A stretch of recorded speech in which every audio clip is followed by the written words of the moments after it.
Hello, bonjour, hola, assalamualaikum, selamat sejahtera. Welcome to Comat 2024. I'm Zain, your AI host for today. I'd like to go over a few points as a reminder to all audience on the etiquette of attending this webinar. First, everyone who attends this webinar will be given an e-certificate after each session. Therefore, do not forget to register your full name once the link for registration is open. Make sure it is typed correctly and your email address is accurate too. Only for teachers or education officers in Malaysia, please make sure you also provide your IC number. You will find the registration link is pinned in the live chat box of this YouTube channel. Second, teachers from Malaysia, don't forget to also register your attendance in SPL KPM. The registration link will be released 10 minutes before the session is over. Third, we would love to hear from you during today's presentation. If you have any questions for our speaker, please feel free to send them through the YouTube live chat box. The speaker will be answering your questions by the end of the session. If we don't answer your questions during today's webinar, we will be sure to follow through afterwards. Fourth, Be respectful of others. When communicating, please be polite. Impolite language will not be tolerated. An audience who are rude will be removed from the webinar. Finally, we would appreciate it if you could share today's webinar with others through your social networks. Thank you for taking time to listen to this announcement. See you again soon. Terima kasih. Arigato. Kamsahamnida. Assalamualaikum warahmatullahi wabarakatuh. Selamat datang and a blessed Monday morning to everyone online today. Thank you for joining us. Welcome to the International and Domestic Virtual Colloquium or COMAT 2024, organized by the Institute of Teacher Education, International Languages Campus, Kuala Lumpur, Malaysia. My name is Izzatul Hanizam binti Muhammad Fauzi, and I have the honor and privilege of being your moderator today for our session entitled Inspiring Souls with the Heart of Gold. Ladies and gentlemen, thank you for joining us on our live EduWeb TV YouTube channel for COMAT 2024 with the theme Responsible Education for a Dignified Future. For those of you new to COMAT, the goal of this colloquium is to provide a space for all educators around the world to discuss, share, and exchange views on topics related to education and how it is transforming globally. Indeed, through this colloquium, there is plenty to learn and expand our knowledge and plenty more to share. COMAT 2024 brings to you 18 webinar series with speakers from Malaysia and abroad. And today, this is our 10th series of the virtual colloquium.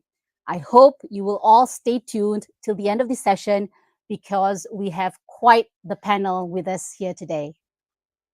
Allow me to introduce our speakers for today, though I don't think they need that much of an introduction. We're very fortunate to have them with us today. Unfortunately, they can't be with us at the studio, but they are joining us from their own locations online. First, we have with us Mr. Muhammad Nazmi bin Rosli, an English language teacher from Lawas, Sarawak, currently teaching at SK Longs Bangang, Lawas, Sarawak. He holds the post of Senior Assistant of Student Affairs as well as an English teacher. He began teaching in 2017. Whilst teaching, he has garnered many accolades, some of them being, he has won the 21st Century Learning Award, Adiwara PAK 21, PAK 21 in 2019, awarded by the Ministry of Education Malaysia. He has also won Anugerah Guru Inspirasi McDonald's in 2019. He has appointed as Edufluencer by the Ministry of Education of Malaysia in 2019. He has won the Rise Educator and Educator of the Year Award in 2021, Anugerah Guru Icon PDPR in 2022, Anugerah Icon Cemerlang SPBM 2022-2023, and the latest being the winner of the 2023 Malaysian Teacher Prize. Welcome, Mr. Nazmi. Next, we have Stephanus Lucas, a music teacher from Sabah. He began teaching in 2016 with vast experience teaching primary school students with special needs, which includes the visually impaired as well as children with learning disabilities. He's currently teaching in SK Pendidikan Khas, Tuaran, Sabah. His achievements so far is just as long and as impressive, with some being winning the Ministry of Education 21st Century Learning Award, Adiwara PAK 21 in 2019, Outstanding Special Education Teacher Award at district and state level in 2021, and then national level in 2022, Guru Cemerlang Pendidikan Music in 2022, and the latest being one of the top 5 finalists of the 2023 Malaysian Teacher Prize. Welcome, Mr. Stephanus. And thirdly, we have with us Mr. Ahmad Sharul Azhan bin Ibrahim, more famously known as Sir Asai on social media.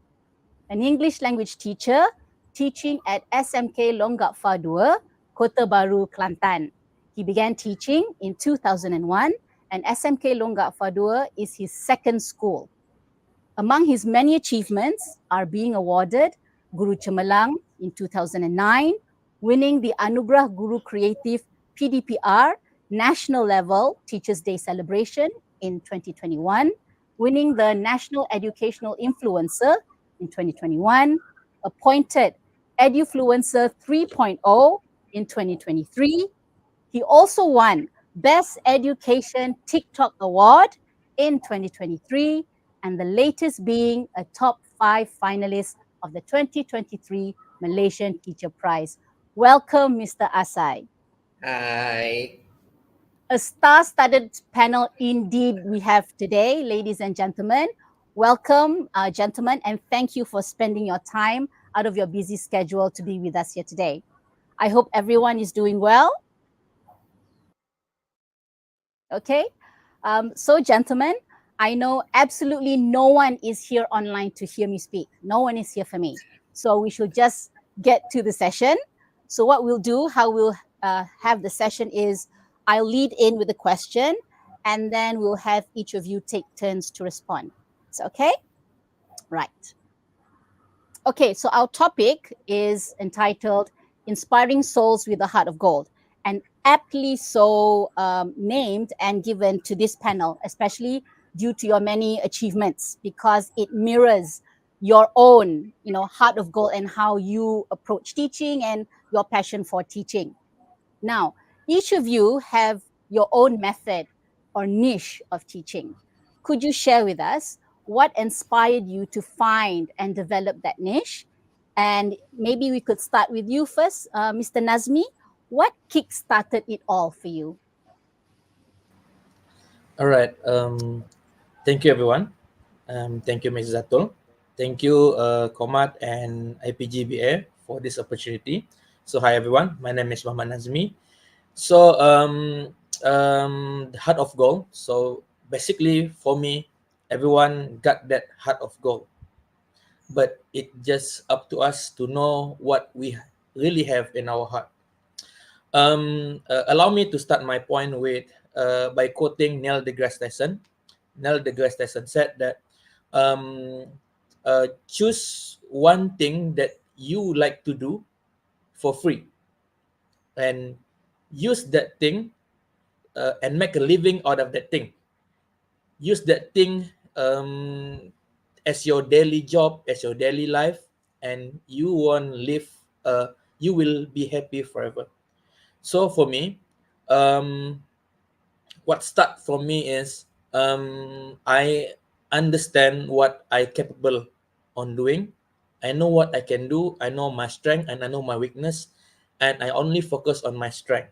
That's it. My skills are doing teaching aids from recycled materials, and I love filmmaking. That's it. And those are two things I focus to my school. So to recall back to this one incident back in 2016, 2017, I was once invited to this one wedding from a friend of mine. It's a very, very small wedding. It's a personal experience, and I really want to share this out. So I was invited to this one wedding. It's a very, very small wedding, and my friend is a kind of person that don't have many family members and like to travel alone, live alone. So when he married his spouse, that he don't have anyone to be with him. I'm not actually much of his friend, but still he invited me to go to his wedding, and the wedding is kind of suram, kind of everything, and there's a very negative vibe in the wedding. It's a very, very small wedding. It's a low budget wedding. So what I did, I took the chance to record the entire wedding, just a record for my personal collection.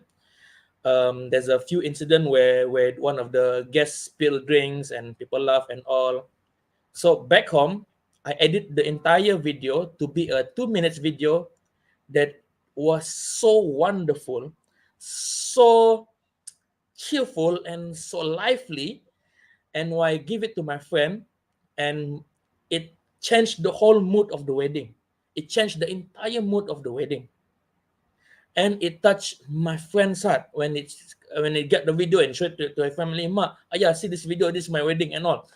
And by that point, I realized that by knowing what you can do, by knowing your ability and your skill, you can actually change the life of people. Now I'm one of the senior assistant in my school, and what I've been training my staff is use whatever you have to help your student, to help your kids. Till this day, whenever I remember my friend's wedding, it really changed my life, and it really changed his life, and it changed the perspective of his parents over them. I use this filmmaking skill to help my students. I find out my kids are really good in making props. They didn't know we can actually make money or make a profession out of making props, because that's what we do in the Hollywood. In Hollywood, it's like the whole genre of making props and all. And my kids have that ability. I showed them one of the famous Hollywood movie, the Predator. It's actually it's not much CGI, but it's like a robotic mask. And I showed them how to do it and this. So we joined a few film competition where my kids, they themselves design the monster in the films. I see it from the scratch up to the one we use in the short film is very, very amazing. Very, very, very, very like how my kids can be more creative than me, you know? You get the feeling like how this even happen? Then I realized teachers, when you accept what you can do and use it to help your student, to help your school, you actually accepting yourself. You can only go extra by being happy. By being you, you are very much happy. You don't mind putting extra work. You don't mind putting a little bit of your money inside. You don't mind staying up late, because that's what you do. Me, I love making teaching aids. I love making short films, and that's what I do to help my kids, to help my students, and they love it so much. Teachers, school, headmasters, admins, accept your teachers, believe what they can do, put your trust in them. Teachers, use whatever you know, whatever you have together to help your school. By accepting your teachers, your school can accept every kind of student that was sent to your school. Believe in yourself, believe in yourself, believe in yourself. I think there's a very, very, very small point that I can give. And I want to add one more last story before I end my point. This one time I changed my classroom into a ward for baby, like in the hospital ward. So I dress as a doctor with a lab coat and all. Then it's a night class. One of my kids came, and I said, "Teacher, what are going to do then?" I said, "We're going to visit the what baby? We're going to visit these babies in the incubator and all. We're going to check them." Suddenly, all of them are going back to went back to the hostel. I was like, "What happened? Why everyone is leaving? Is the warden calling them?" Actually, they went to the dorm to borrow their brothers and sisters' bigger school uniform. So when they put it on, it looked like a lab coat. So they came to me, it's like, okay, doctor, what we're going to do there? They took my worksheet and clip it on a piece of cardboard and flip it. Teacher, what are you going to do? What are we going to teach today? It's like, all right, I said, all right. So it's a very, very fun class. But actually, what we did there is one of the parents was going to have a baby, but she refused to go to the nearest town, and she want to deliver the baby in the kampong, which actually, because in the pedalaman, I was teaching in the pedalaman area. Mm. Yes, of course, the electricity, the internet connection was a challenge, but one of the biggest challenge we face is the mindset, either from the teachers, from the student, the orang kampung, the people outside. this pedalaman kids, they won't go far. Why you bother teaching them? You teach them in the morning, in the petang they forgot already. But the biggest challenge are the mindset from the kid themselves. I won't be able to be part of the community outside forever. I won't be go outside. There's no way I will be on the airplane one day. There's no way I can continue my study outside. This it is what we're dealing today as a pedalaman teachers. We're not only teaching them, but we also try to break this all four wall have in their mind. We want them to believe that you also can be part of the world. You also can join them, can enjoy all the good hospitality we have outside. Your mother can deliver your baby safely. So in that class, not only we're teaching what required in the syllabus, but we also help them together with all my staff, with all the wardens and all, try to put this in mind that this world are ours. You can be whoever you are, can be whatever you want, and yeah. So again, those are my 2 points. Number one, believe in yourself. By knowing what you're able to do, you will be happy to help. Will be happy to do your work. And number two, once you're happy, you can do more. Believe me. That's it from me. Thank you. Thank you, Mr. Nazmi. Very interesting. We'll go on to Mr. Stephanus. How about you, Mr. Stephanus? What inspired you to develop your special area or your special method of teaching?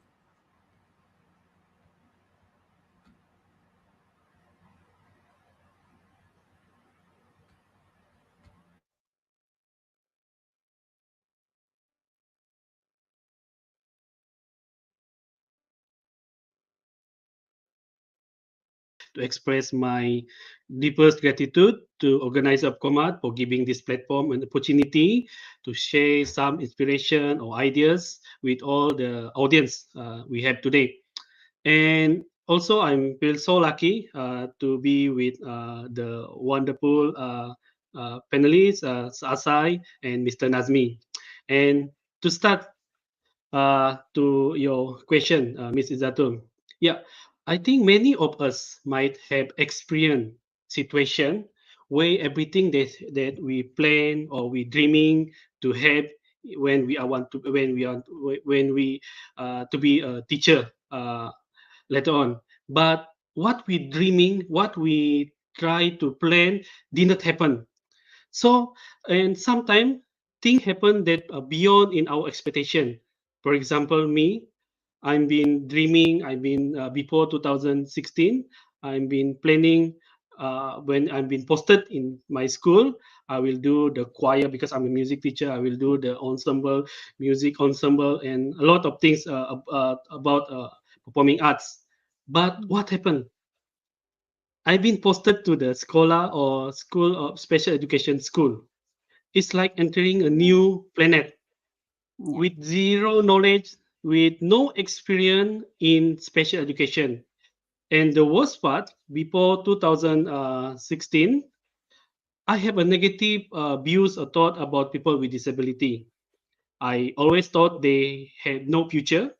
That me last time before I know involved with people with disability, and I thought they couldn't do anything in their life because of their disability and their limitation, and I feel like they are hopeless, no hope in their life, and they just be like disabled forever, and they cannot do anything in their life. So after many years in special education, I begin to understand why God sent me to this special education school. Yeah. Before that, when I been posted at first, I feel sad, angry, disappointed. I feel like, oh, this is crazy, man. Why I've been posted this kind of school? I didn't have any knowledge, but they posted me here, and I like asking God, why God sent me here? I want to perform well in education field, but God sent me something that I have no idea what I'm going want to do at first when I started my career as a teacher. But I begin to understand why God sent me in this school, because He want me to realize that we are no different with people with disability. when I'm involved with them, I realize they are totally no different. We've been called like people with disability, in normal people are different. But after many years, after years with them, I realized they are no different. And I believe also, and I what I show from my what I can see from my student, everyone actually can succeed or they can achieve anything in their life, even including those with disability can succeed in any field if given equal opportunity and enough support. But at the same time, we need to consider their needs and limitation. Now back to the Ms. Izatul question, what inspire me? So I'm proudly say that my special needs student is my biggest inspiration, my main source of motivation of what to keep going in the education field today. Because of course, not only my student, of course, I need to highlight also support from my family, my close friend, and my colleague.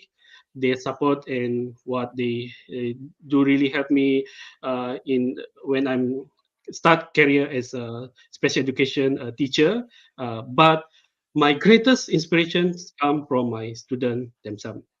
So they not only taught me how to be a creative teacher, but they teach me how to be a good human being. That's very important. They not only teach me, they help me to be a creative, but to be more have a common sense, to be more good human being in this world. So, despite their disability and limitation, and they never give up on me. Like they always show their excitement, they how they're patient, they have a high spirit. They know me. I'm like a funny and friendly teacher, but at the same time, they know I'm a very strict teacher, very strict, and I have a high standard when I'm doing any performance or any musical activities. Even though with their disability, I set a high standard with them. I told them you need to have this kind of standard of me. So the training session is very tiring. But what happened? They never show sign of giving up or to quit or they want to be with me. It's really touched my heart deeply, and I tell myself, if they never give up on me, what excuse do I have to give up on them? So that's why my student is my greatest inspiration. Before I pass back to moderator, let me share one story, very inspiring. I have a lot of story, but I share this one. I've been asked, the school asked me to find one student to join the singing competition. And I purposely choose this one student that been open label as a very shy and unable to speak in front of others people or in front of many peoples. So this student, when you ask the student to speak in front in the hall or any event in school, he will sound like more. So the school or people who know this student been labeled very shy, and it's very impossible a shy student, and we ask this student to join the singing competition. So when I purposely uh, choose this student, the school and even the parents very shocked, and the parents ask me, why you ask our child to join the singing competition, even my children cannot speak much in front of people or what else when joining in singing part. I told the parents that I saw this student have potential in singing areas. I saw in the class while we doing some activity in the class. I saw the potential, and I told the parent, I believe this student can sing, even though been labeled with the limitation and very shy, cannot speak. But I believe this student can sing. And then the parents and some of my colleague, we are really doing the training session very hard. We train the student very hard, and we give motivation to student that the student can sing. And what happened in the end? Not only did he prove he could sing in front of many people, but he also won second place in a national singing competition. From a shy boy, shy student that been labeled negative, like he cannot talk in front other people, but at the end, this student not only can do in front of so many audience, but this student won in second place in national level.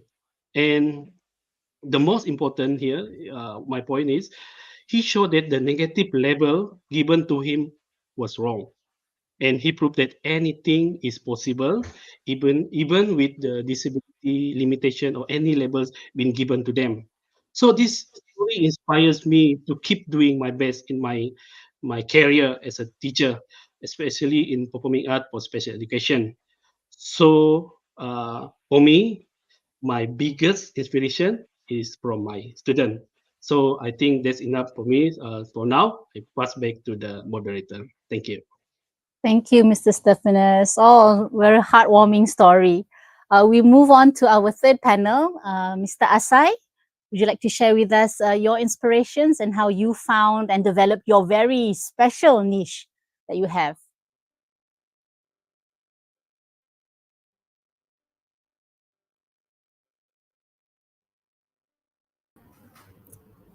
Hi. All right. Thank you, Ms. Izzatul. Okay, first and foremost, thank you so much for inviting me. It's such an honor. So, I'm going to share with you my journey to where I am today. Okay, and first of all, I love English. Ever since I was a child, I surround myself with English. I read comic books, I listen to English songs, watch movies and TV shows, and I was fortunate that I had an awesome English teacher, Madam Suhaila. She inspired me to become a teacher. And when I was first posted in 2001, um, I was posted in a rural area. That is where I was feeling very frustrated because my students, they didn't really love English as much as I do when I was young. So it was like a missed opportunity for them. Okay, so I tried things that to make them love English. I want them to love Taylor Swift, like I love Madonna back then. So when I see and witness things that they really rejected English, they have this negative perceptions toward English. They keep saying that they don't have no use for the language and it's a bahasa penjajah. So it saddened me, right? And things got worse during COVID, where my students, they really rejected me. They ignored me during Google Meet and during online classes. So being a teacher and being an English teacher, we all know that English teachers are cool, they are hip, they're up to date, right? So I noticed that they love TikTok. So that is where I explore TikTok and I saw a few videos about English education. So I keep thinking, well, why not I do a video and forced my students to watch them and do the task that I asked them to do. So at first, I was feeling insecure about myself. I didn't like my own voice. I didn't like how I look in front of the camera. But for the sake of my students, I tried. Okay, and then my students said all my videos are boring. Okay, it's like, oh, sir, why are you forcing us to watch this kind of video? You saying this, saying that. So I keep thinking, so why don't I do something creative? And things that happen in the classroom, I see my students' reaction, the way they answered the questions. It's like so many funny incidents. So why not I use this kind of experience, this kind of incidents into a content? And I asked them to join, to participate in the video. So they love it. So the first time we tried the pronunciation video, and they really, really love it. But at that time, it was between me and my students. It was only for my students. So we shared in a TikTok, and suddenly it got viral. It got noticed by the whole nation. Everybody loved the videos. So I keep creating videos, and the students, they love seeing themselves in the camera, in the TikTok, in a platform that is still very famous. Okay, so that is where I got famous because of the video, because of the TikTok, and the student participation also. They really inspired. They really enjoyed themselves, and this is where the things that my content is more relatable to the people out there. They can relate on what they see in my video. And or I can say that what really inspired me are my kids, because I want them to love learning English like I did back then, and I still love English. So that's all.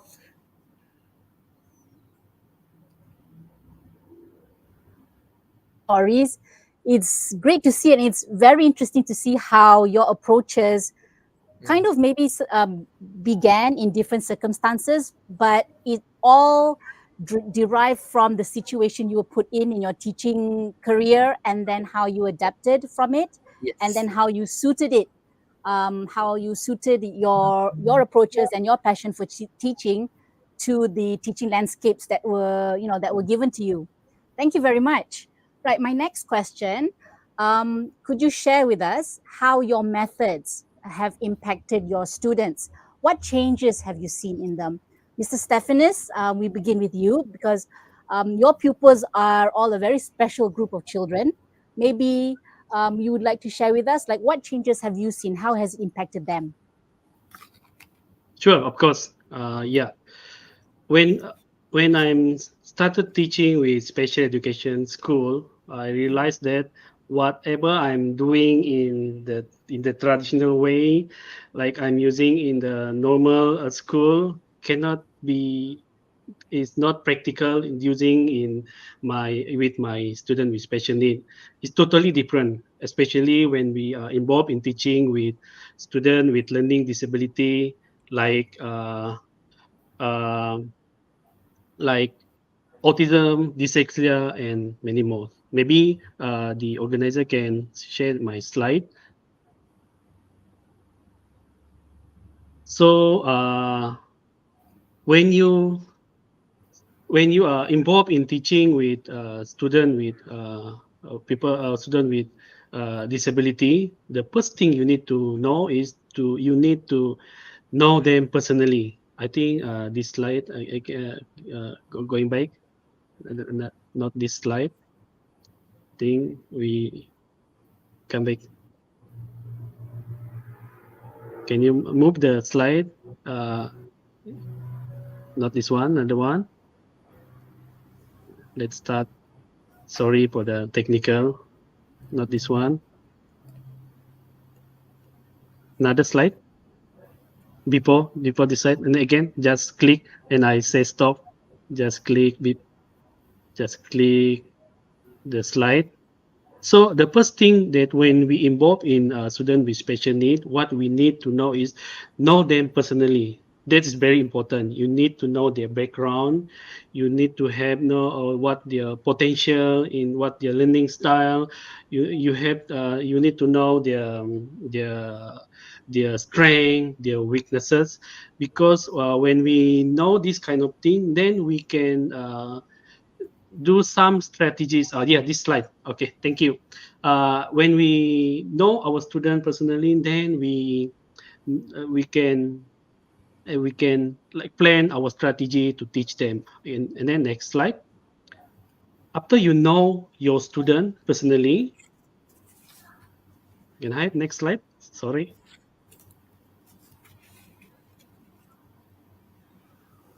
The second thing that you have to do is to build relationship with your student, because for them you are not just a teacher.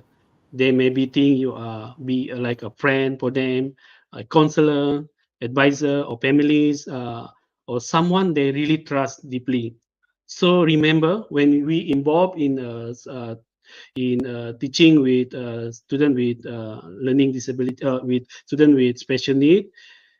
They not only think you are teacher, it's more than that. And because of their disability, because of their limitation, and they feel like left behind, because not many of people want to friend with them. So when someone really care with them, they really feel like you are not just like a teacher, it's like a family, like a friend.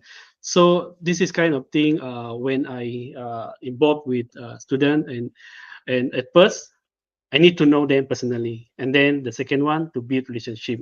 So in the next slide, I will share with you some of my method or what I'm doing. I'm use a lot of toys or a lot of like puppets, lot of innovation in my teaching style, because I see when I'm teaching in the traditional way, the student cannot follow because of their disability difficulties or disability limitation. They cannot follow in the traditional way. The next slide. So the first one, I'm using the toys. So like any children, even though they have disability or they don't have any disability, children love to play toys.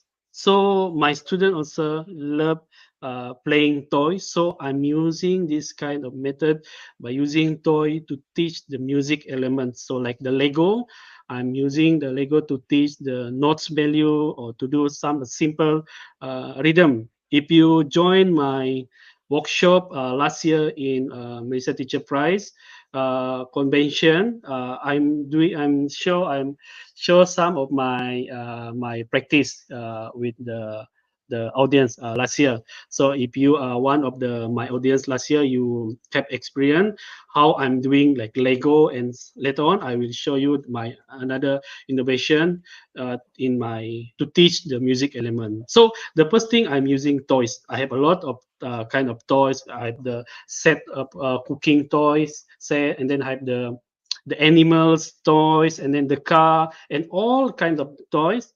They not only play, but they also learn. I'm using this kind of uh, toys to teach, like the car toy to teach the tempo. So if we sing like very fast, and then the car will move a bit fast, follow the tempo of the song that the student listen. So they play at the same time, they also learn. See this kind of example that what I'm doing in my music class. So the next slide, I'm also using storytelling, folklore and folk song. So it doesn't matter if they have a disability. It's not a reason or excuse for us not to share our richness, folklore or song folk that we have in Malaysia, or whatever that you have in your own country. So in Malaysia, we have a lot of traditional song or traditional story. And then I'm just used, and they not only learn the folklore or the story, but at the same time they learn the music elements. For example, I use the famous folklore from Sabah, Huminodun, to teach to help the student to explore the human voice in the standard one. They need to learn to explore the human voice, like the woman voice, man voice, or the children or the baby voice, or how what kind of voice when we are singing or talking or yelling or something like that. So I'm using the story of Huminadun. They learn the story, and at the same time um, they learn the music element. So it's very fun for them, because but we need to have some like technology, or we used to use a big visual to help them to when we telling the story, and then at the same time we teach the music element. So for example, I'm also using the Sultan Mansur Shah. I think this one is Putri Gunung Ledang, to teach I use this kind of story to teach the rhythm, simple rhythm, like Sultan Mansur Shah. If you can see in the slide, Sultan Mansur Shah, and then another one is Hang Nadim. So it's a different rhythm, but I'm using the character in the story. So the student learn the story and learn the music element. So it's very interesting. And the next slide, another thing that I'm using like traditional games like Chongkak to teach them how to explore the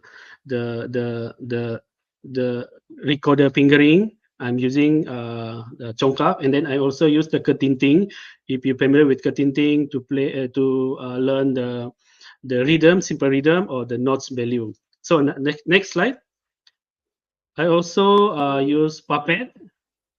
This one is very suitable, especially for students with learning disability or with autism, because it's really fun for them to have something that they can hold, and then they follow us. And sometimes when I ask the student to present something, they always think like, "Oh, the puppet." When I ask them without the puppet, they have no voice or no sound. They like just silent. No, they don't want to respond. But I ask them to, I give them the puppet and then ask them to respond whatever I teach them. Then they respond, and they thought the puppet who was talking, but actually they are talking, but using the puppet. So that's why this kind of method or tools very useful when I'm share with my student. So next slide. Another thing I'm using is using parachute and cloud. And then another one, next slide. I'm also using technology, a lot of digital games, Kahoot, Hangman, and a lot of PowerPoint, Canvas, videos, editing to help them to explore more in the music element, or to help them to present, or to like in traditional way. We when we are giving exam for our student, we use paper, but in my class I'm not only use paper, I'm use some of the games in the technology to do some exam. So another things I do is I ask them to present whatever I ask them when I'm doing examination exam. So the next slide. I also This one is the most popular. I'm doing hackathon and music board innovation. If you join my Malaysia Teacher Prize last year commission, I'm sharing this one. I'm using the hackathon. How this hackathon very helpful to teach the notes value in music. So the next slide. And I have our voice project or Swara Kami. So I realized that we don't really have a platform to share what we already have in our classroom, like what they already learn or they want to perform something, perform. There's a very limited platform for my student to share what they have. So I started with our voice project. I collaborate with other school, other teachers from Indonesia, from other state like Sarawak, and then I collaborate with others NGO people, just to ask my student to share what they have. So this is a very practical thing. So at the end, they are what they learn in the class. They also can present with outside in the school. So we are doing this kind of project. So the next slide. So all kind of things that I already teach with my student, uh, we know when we are teacher, most important thing is we want the kemenjadian, what student can do after they learn in the class. So whatever they have learned in my class, in my any my innovative method, we apply it in our performing art or joining any competition, and the result will shock you. Next slide. My student not only can perform in the school stage, but also they can perform until in the international level. Even they manage to achieve achievement in international level. One of it from the three of my students who are playing the ensemble music, they win the first prize in international festival online competition, Mexican Cannibal Diploma, and then there's a lot of achievement they have been received. So the next slide. So this one, the trio. Then the next slide, and then next slide. I have a co-group or combination with visual impairment and student with learning disability. We do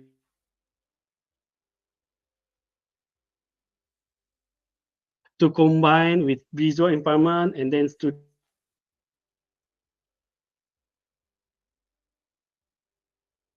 But we managed to do and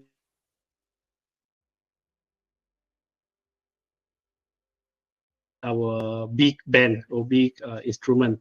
So the next slide.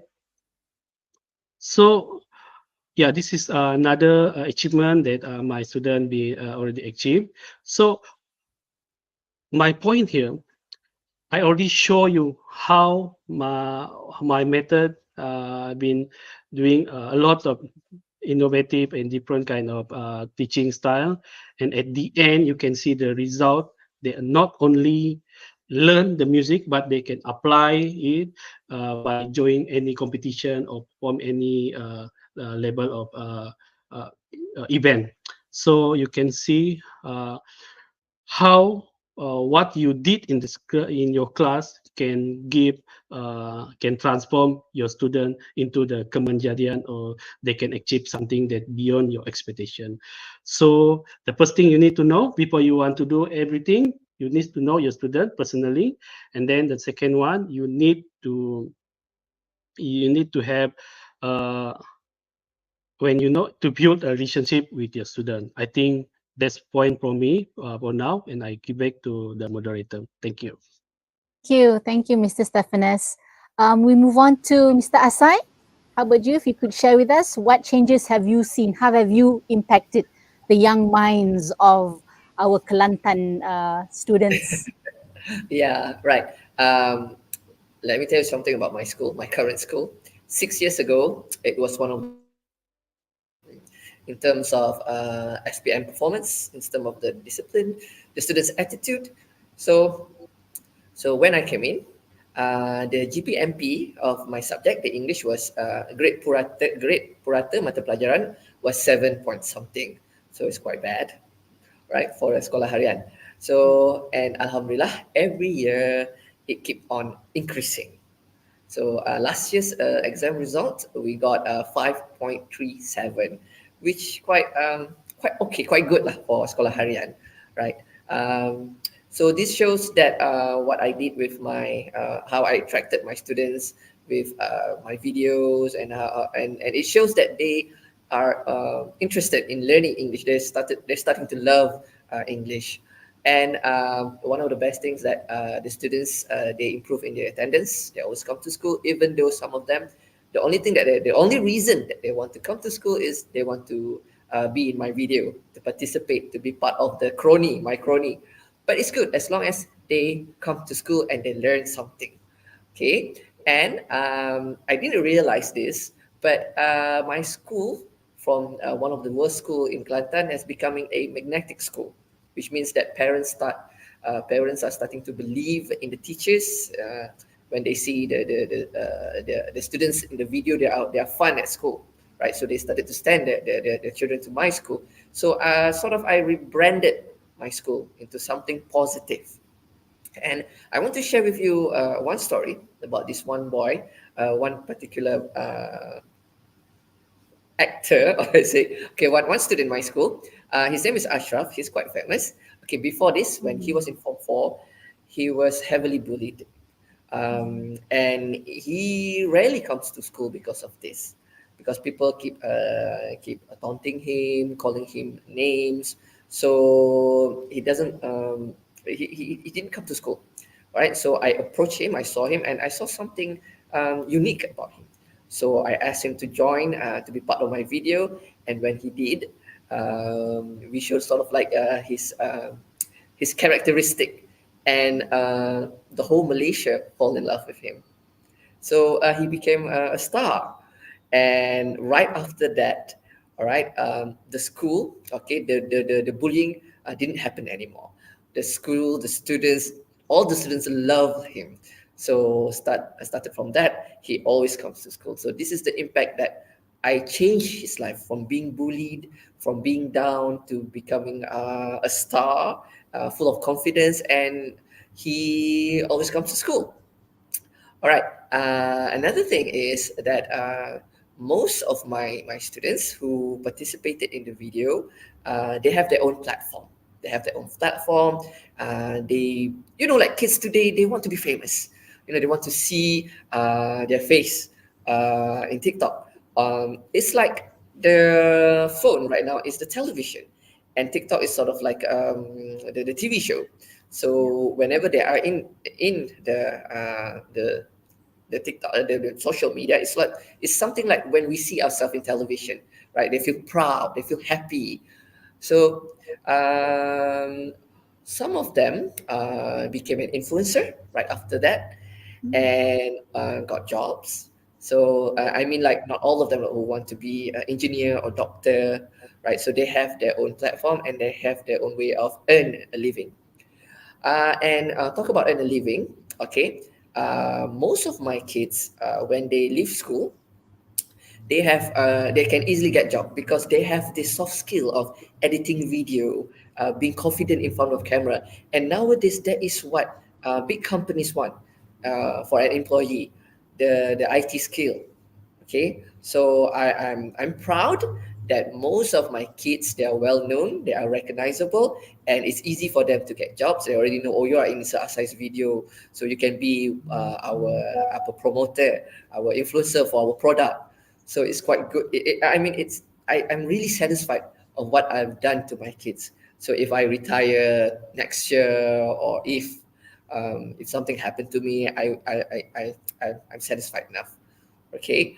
Apart from that, being a role model, an influencer, and being famous inspires people out there. Especially when I go out, I saw students who I didn't know. I didn't.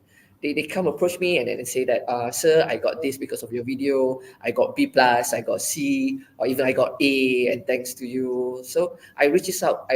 I reach out to people out there, to students out there.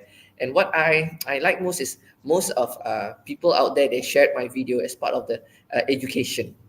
All right, so I think that's all the impact that I have brought to Malaysia.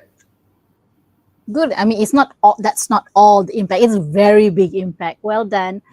We move on to Mr. Nazmi. Mr. Nazmi, would you like to share with us how your stories, your success stories with your students? Hello, hi. So, so of course, some of us may see our success story from the viewpoint of academic achievement and a certificate and all. Um, my student got both, um, and the the one that I look into the most, their behavior and the moral attitude that would build inside them. So my teaching method is the one I call the danger room. Everyone can Google that up. Muhammad Nazmi danger room. It was where I create this outside world simulation. My kids never been to the beach. I will create or build beach inside the classroom. My kids never been to a pet shop. I will build a pet shop for them. My kids never been to a laundromat. I will build a laundromat from boxes and everything for them. They never been into bus station. I'll create bus station for them and everything. So these are the method. This is the method that I've been using up until today, and it works very very well, especially in the rural area, in the pedalaman area. I remember. So the point of this teaching method is that we're not only using what required in the syllabus, but also to use this to instill good values that we couldn't get from the textbook for to be applied in the classroom. Uh, um, I remember one time I create aeroplane inside the classroom using a two double deckers bed. Okay, so I empty everything. Um, I dress like I use white uniform. There's a hat. Then I put like something here, so I look like a real pilot. Um, one of a few of my kids using all this red dress, so they will be like steward and stewardess. So they are welcoming everyone. My kids once they know they're going to on board on a plane. They quickly change their clothes. They use like Hawaii t-shirt, and they bring like a luggage bag because they never been outside before. So they thought if you go to Melanchong, you need Hawaii clothes, you need a bag tarik, and they even cut camera. So every one of them has camera hang on the neck. So on the way to the plane, they'll be like, I said, what are you doing? We are going somewhere else, teacher. I said, okay, all right. Um, so the objective of the lesson, I want them to ask help from the steward and stewardess to put the luggage uh, on the cabinet above them. Okay, so they must ask politely and articulately with correct grammar and pronunciation. That's it. But the classroom simulation make it so wonderful. They even asked a pregnant lady. So, I don't know why. One of the student tiba-tiba jadi pregnant in the class, just as a pregnant woman, and they even allowed his their friend to turun dahulu. Like, so my teaching method is the one I want them to not only learn what required in the syllabus, but also I want them to connect with the outside world. Like I told you, like I said earlier, that we want them to connect with the outside world and also to gain all these good values that we couldn't find in the textbook. There's one time in the topic for, I think it's year 2 or year 3, the kids were asked, we are going to learn about clothes, all type of clothes. There's a jeans, there's a cotton, there's a wool and stuff. So what I did, I create a laundromat for the kids from the boxes. The kids can open the laundromat, they can put their clothes, they can turn into dry, into spin, and I'll tell them everything, how they are going to use it and all. Um, so what happened is I secretly changed the clothes from this washing machine to another washing machine.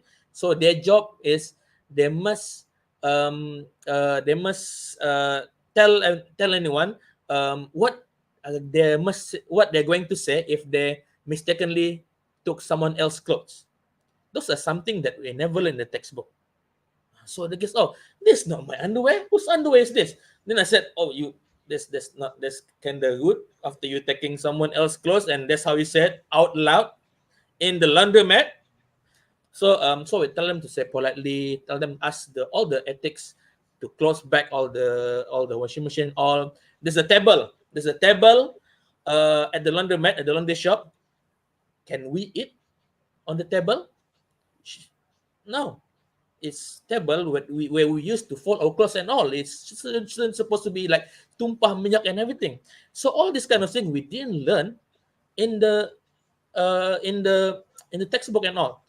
So slowly, I saw my kids have very good discipline and behavior. My school, they have zero discipline problem, not even littering, not even littering. So that's when I believe that even a 1 hour lesson can make a very, very, very good change. I remember my first task in the school was to give them a simple a test, a standardized test in my district. My district usually tests were standardized by MGB, Majelis Guru Besar, in our district. I remember the first exam back in 2017. They were asked to describe the experience of picnic in the beach. They were unable to do it because simply never been to the beach. And then by UPSR 2019, using everything I could to bring everything outside from the classroom into the classroom, they managed to get the top 10 best paper 2 English in the district for UPSR. So that's when I realized. So You can teach your kid all this format and everything. You can ask them to memorize and everything, but you couldn't put experience to them. You cannot put experience in them. This is where teachers play their roles. We are going to do more than just teach inside the classroom. I remember we make this one flood simulation. I used one of the kayu inside the cattail, use them as rocket for everyone. Then I put all many other things all over the place. The kids need to take few 4 or 5 things into the rocket, into the raft, and use it to survive, because there just happened. There's a big flood that took someone's life in the kampong. So like 2 weeks after the flood, I immediately conduct the class. So one of my kids,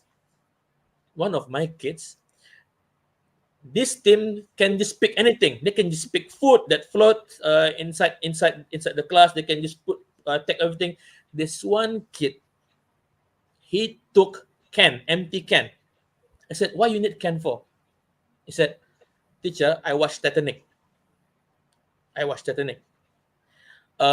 So when it was too cold, Ross couldn't scream for help. So Ross used whistle to whistle. So I believe during this situation, some of my friend might injured. So I can call for help using this can. I can ting ting ting ting them." I said, you still think about your friends? Because other team, like, I don't care about our friend. They just pemberat, we just throw them out. It's like, so this kind of attitude is what we want from them. My kids never seen Upin Ipin and Didi and Friends up until a warden showed it to them. Never. Now they watch Titanic. I remember in one class, I think it's year 6 topic where we talk about this people with disabled people, famous people, but they are disabled. So we talk about Stevie Wonder. Stevie Wonder. Our class was very interactive. It got my kids to be too curious. Steve, if you don't know, Stevie Wonder is a singer, a blind singer. So that night he sent me some links. He said, "Teacher, I really think Stevie Wonder not actually blind." He sent a lot of videos that prove Stevie Wonder not actually blind. There's a video of Stevie Wonder mengelak all the sofa, berjalan. Like, teacher, you think he's really blind? And there's a picture of Stevie Wonder sitting at the driver's seat in a car. Like, teacher, why do you think Stevie Wonder sit at the driver's seat? Why his hand literally at the steering wheel? For me, it's not that what I'm impressed, but I'm impressed. The more I spend time with them, the more they want to learn by themselves. That's what we want. The more they want to do more for themselves. In this picture, if you can see this picture, we were the first school in Malaysia to to produce a short film, upload it to a Google Drive, and then change the link into a QR code and sell it at the night market for 5 ringgit each. We are the first in Malaysia to do it. We do it because we want to buy a boat on my previous school, and we able to get 2,000 ringgit within 2 weeks. And these are the costume of my kids, of the kids. These are entirely designed by my kids. I don't even know how they're able to do it.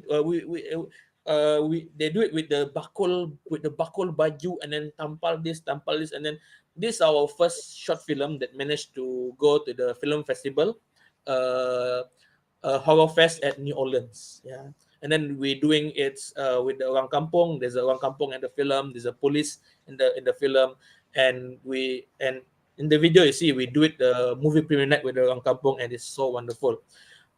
So for me, it's not only about what they achieve, the certificates they get, they're able to reach international, they're able to reach national level, and they're able to perform well academically.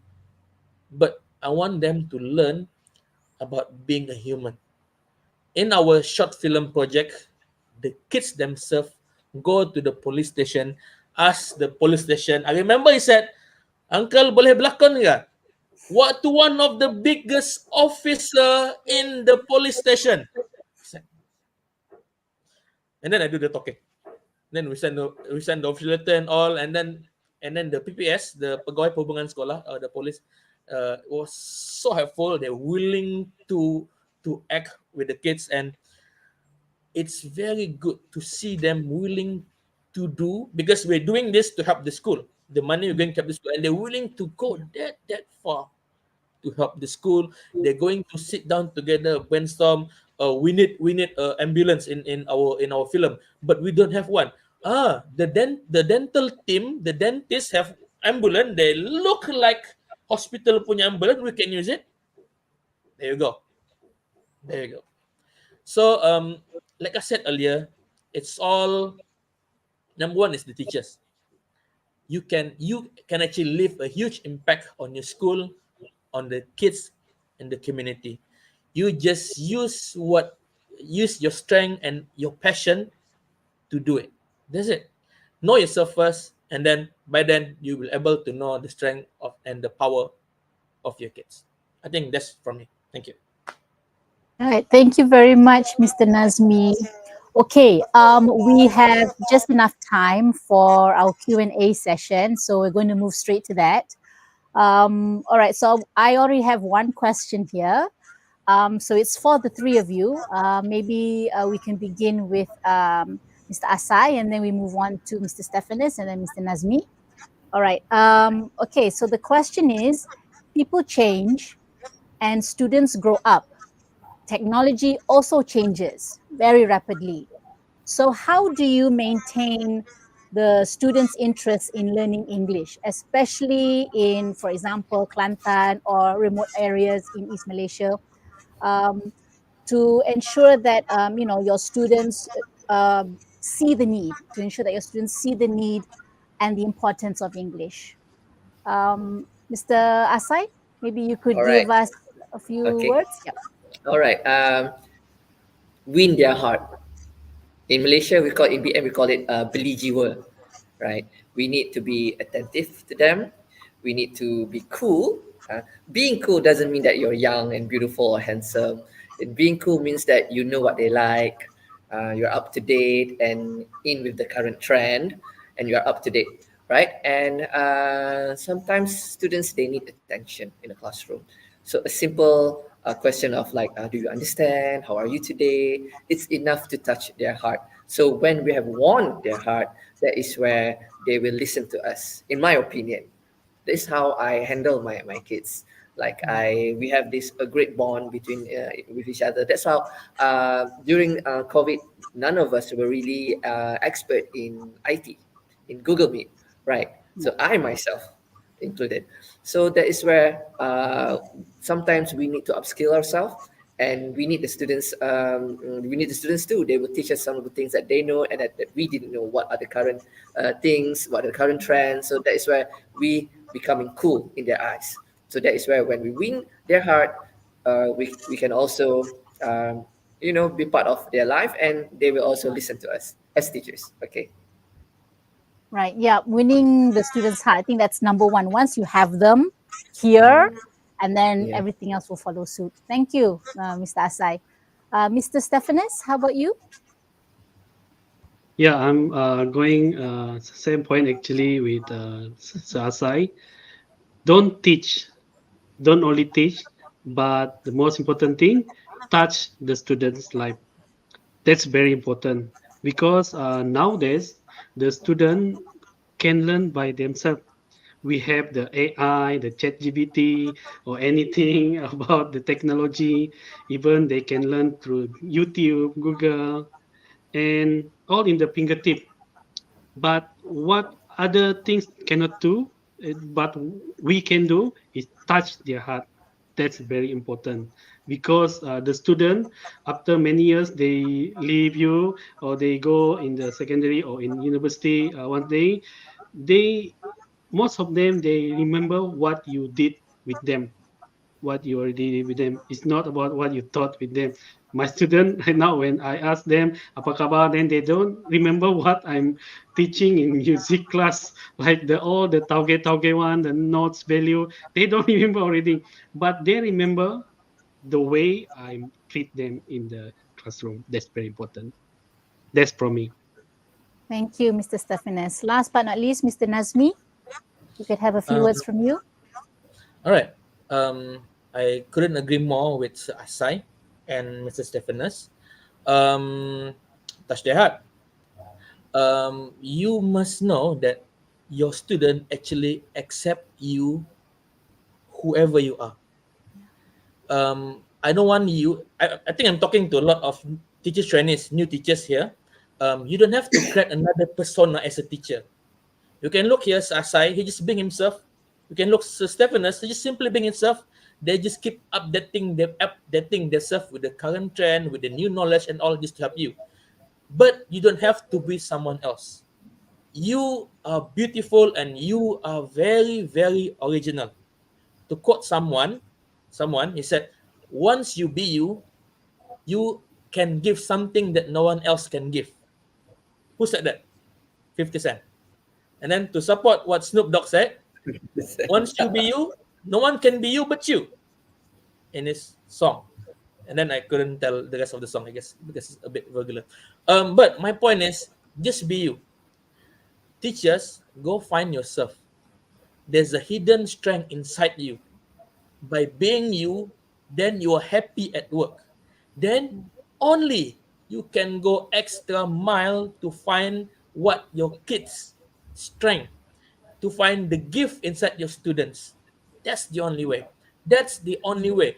Find yourself, find your passion, and use it to help your kids, help your student. By doing that, you can teach whatever subject, English, no matter what, whatever, you can touch their hearts. Easy for you. It's hard for us to be someone else, to pretend, oh, I'm a teacher, this is what I do to you cannot be Asai, you cannot be Mr. Stephanus. You are who you are, and the student are going to love you for yourself. Use whatever you know, use whatever knowledge, just sustain the love to the subject from your kids. Last from me, earlier I said I shared a story about how I changed the classroom into a baby ward, just to convince one of the parents to deliver the baby inside uh, uh, in the town, the district of Lawas. We managed to do it, and up until now, just like what Mrs. Stephenson said, they won't remember you cakap ABC with them, no, but they remember that one time Cikgu Nazmi ubah the class jadi what baby what. And me and my friend balik to the house and convince our parents to deliver the baby dekat the klinik kerajaan. They are going to remember that for sure. I still remember the first class my cikgu, Arwah Cikgu Anizah, she passed away a month or 2 months ago. I remember the first class, the very, very first class of science. Dulu science diajar pada tahun 4. I remember she asked us macam mana how bulan and planet berpusing. We don't know, we just pusing. Then she took one of us jadi matahari and took me jadi bumi. Okay, you pusing and then you pusing this matahari and then you pusing. And then one of my friends she took and you kena pusing at the same time pusing juga around Nazmi.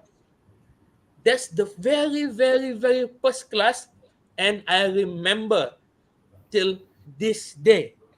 So cikgu out there, percayalah, even is our small simple step want to make them tahu, just simply want to make them tahu your niat, your very, very ikhlas niat, you're being passionate in what you're doing, your kids will remember you. It's not the things that we want to teach, but how we help them to be a human. That is really, really, really important. So again, find yourself, look for your passion, and use it to be yourself. your kids are going to love you, everyone. All the staff, your friend, your GB, your pengetua are going to love you as who you are. That's for me. Thank you. Wonderful. Thank you, Mr. Nazmi. Yeah, I agree that the heart of gold comes from our own sincerity in our teaching. And we as teachers, we know who we are. While we are helping the students learn who they are, we ourselves have to know who we are. Okay, well, ladies and gentlemen, I regret to inform you that we have come to the end of our session. Personally, I've learned a lot, and I'm sure that everyone who is watching has learned a lot as well. Congratulations to you, gentlemen, on all your accomplishments so far. I'm sure there's many more to come from you. And may you continue to inspire and change lives. And may all the teachers who are watching online as well continue to inspire and change lives. Once again, on behalf of Institute of Teacher Education International Languages Campus, thank you, Mr. Nazmi, Mr. Stephanus, and Mr. Asai for your time today. Our gratitude also goes to our technical team, Mr. Satya, Mr. Daini, Mr. Fazi, and Mr. Azri, and not to forget our counterparts from the Education Technology and Resources Division, BSDP, Ministry of Education Malaysia, led by Mr. Kevin Raj and Ms. Jenny Chiang. That is all for now. Please do join us for our next webinar session later on today at 2:30 p.m. To our panels, gentlemen, again, thank you. And to everyone out there, I wish you a great week ahead. Thank you and goodbye. Assalamualaikum warahmatullahi wabarakatuh.